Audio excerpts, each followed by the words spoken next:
Hello everyone.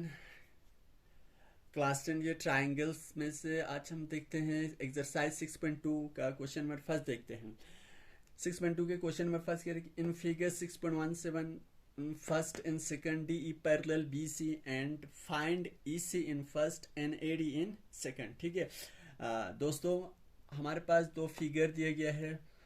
इन दो figures में ये ट्राइंगल है, दोनों में ए बी सी, ये D E parallel B C दिया गया। तो पहले वाले फिगर में हमें ई सी को फाइंड करना है और सेकंड फिगर में ए बी सी में हमें ये वाला ए डी का वैल्यू हमें फाइंड करना है। ठीक है, ओके।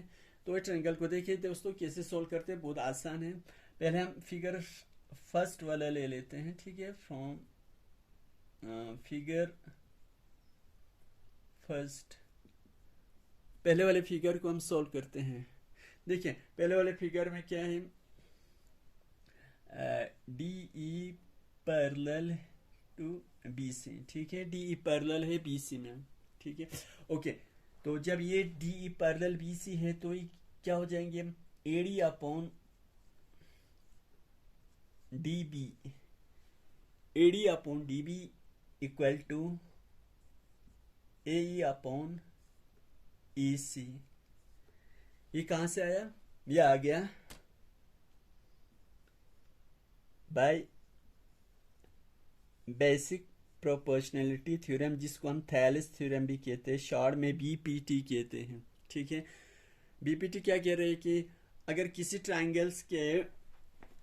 ट्राइंगल में मान लीजिए हमारे पास, मैं एक रफ बना लेता हूँ। अगर एक ट्राइंगल है, उस ट्राइंगल का अगर एक लाइन इस तरह से ड्रॉ करे कि वो क्या हो, दूसरे साइड के एक साइड, ट्राइंगल के एक साइड के पैरेलल हो और बाकी दो साइड को डिस्टिंक्ट पॉइंट्स पे अगर वो इंटरसेक्ट कर रहे हैं, मान लीजिए पी क्यू आर, मान लीजिए हमारे पास ट्रायंगल पी क्यू आर है और एस टी जो है इस ट्रायंगल का, ये लाइन जो है इस लाइन के पैरेलल है। तो इस केस में क्या होता है, बेसिक प्रोपोर्शनल थैलिस थ्योरम कहते हैं कि अगर ट्रायंगल के एक लाइन इस तरह से ड्रॉ करें कि वो ट्रायंगल के एक साइड का पैरेलल आ जाए और दूसरे साइड को क्या करें, इंटरसेक्ट करें एक पॉइंट्स पे। ठीक है, दो डिस्टिंक्ट पॉइंट्स पे, तो ये हो जाता है इनका रेशियो जो बराबर साइड का जो रेशियो है, यानी कि P S upon S Q is equal to P T upon T R होता है। ठीक है, ये कौन कहता है, ये थैलेस थ्योरम कहते हैं। ठीक है, तो यही थैलेस थ्योरम हम इस ट्रायंगल में इसी फार्मूले से हम यूज करेंगे और इनको सॉल्व करेंगे। ठीक है, ओके। यहाँ देखिए तो क्या हुआ, एडी है, एडी दिया गया है, एडी हमारे पास है 1.5 सेंटीमीटर, तो एडी की जगह पे लिखेंगे हम 1.5 और डी बी है 3 सेंटीमीटर, डी बी की जगह पे हम लिखेंगे 3 इक्वल टू ए हमें नहीं मालूम है तो हम ए ऐसे लिखते हैं अपॉन ई सी का जो रेशो दिया यहाँ पे दिया गया, सॉरी ए दिया है हमारे पास 1 सेंटीमीटर और ई सी नहीं मालूम, तो ई सी हमें फाइंड करना है फिगर फर्स्ट में। ठीक है, तो ई सी हम ऐसे लिख लेते हैं। ठीक है दोस्तों, यहाँ तक समझ रहे हो, क्लियर है ना इतनी सी बात।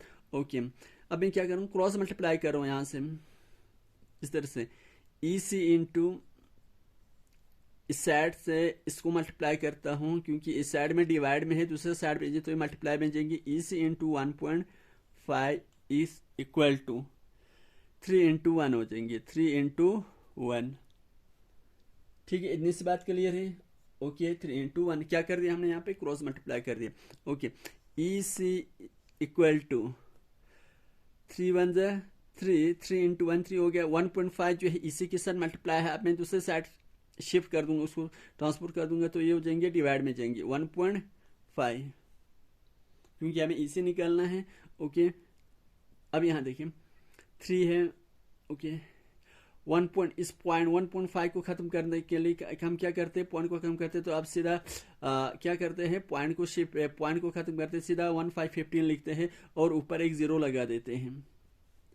ठीक है, ये इस तरह से है, मैं यहाँ पे रफ कर दूं तो क्या है 3 अपॉन 1.5 है ना।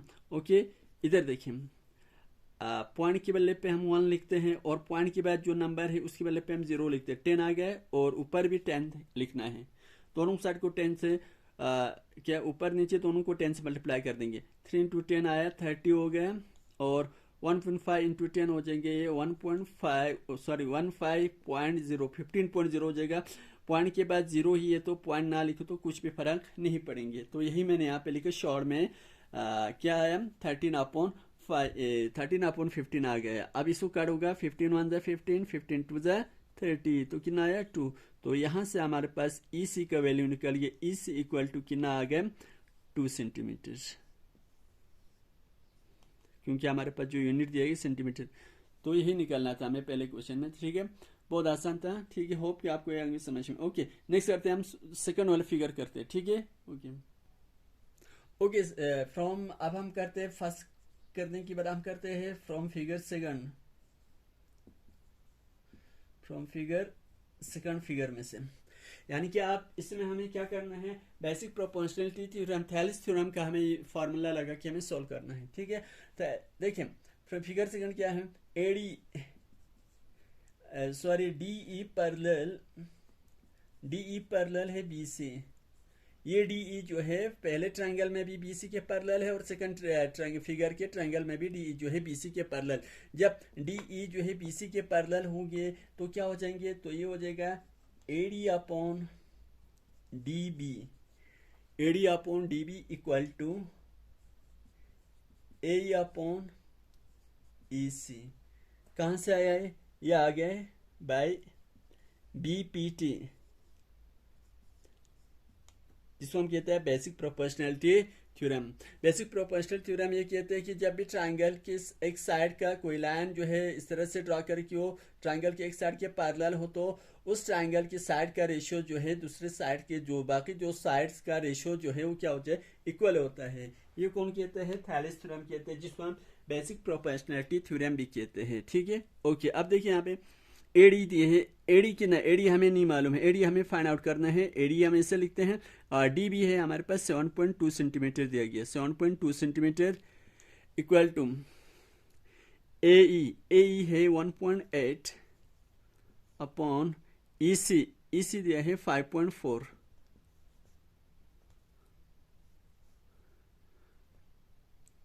सॉरी 5.4।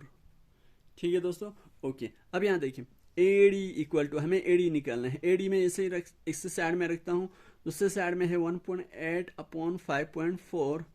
ये 7.2 AD के जो है इस साइड में डिवाइड में था, दूसरे साइड ये शिफ्ट कर दूं तो ये जाएंगे मल्टीप्लाई में। ठीक है, इतनी सी बात तो क्लियर है ना सबको। हाँ, 7.2 मल्टीप्लाई में जाएंगे। ओके, अब यहाँ देखिए AD इक्वल टू, ये पॉइंट को मैं खत्म करता हूँ तो सीधा में क्या लिख सकता हूँ, पॉइंट के बल्ले पे 1.8 लिख सकता हूँ, और 5.4 के लिए पे हम सीधा क्या लिखेंगे 54, और यहाँ पे लिखेंगे 7.2 के जगह पे हम क्या लिखेंगे, सीधा डायरेक्ट 7.2 लिखते हैं। ठीक है, इतनी सी बात क्लियर है, आपको समझ रहे हो ना। ये कहाँ से आया, इस तरह से आ गया, 1.8 है और नीचे है 5.4।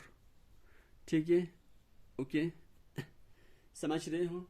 ओके, तो करना क्या है, 7.2 है, ऊपर हमने 72 लिखा है, नीचे हमें क्या लिखना पड़ेगा, 10 लिखना पड़ेंगे। ठीक है दोस्तों, ओके चलो मैं यहाँ पे आपको दिखाता हूँ कि 18 अपॉन 5.54 कहाँ से आया। ठीक है, यहाँ पे 1.4 है, सॉरी 1.8 है और नीचे 5.4 है। इधर देखिए पॉइंट के बल्ले पे क्या लगाना है, 1 लगाना है, 4 के बल्ले पे 0 लगा, तो 10 आ गए, और ऊपर भी आप 10 से मल्टीप्लाई कर देंगे। ठीक है, 1.8 इंटू 10 हो जाएगा, ये होता है 18.0, और नीचे हो जाएगा 5.4 इंटू 10 लगाने से 54.0 आ जाएगा। पॉइंट के बाद आप 0 लिखो ना लिखो कुछ फर्क नहीं पड़ेगा, आप सीधे क्या लिख सकते हैं, हम 18/54 लिख सकते हैं। ठीक है, इंटू हमारे पास क्या है 7.2 है, इंटू हमारे पास 7.2 आ गए। ठीक है, इतनी सी बात क्लियर है। ओके चले देख लेते हैं, 18 से मैं इसको कट कर रहा हूँ, 18 से 54 को कट होगा, 18 1 18, 18 3 54,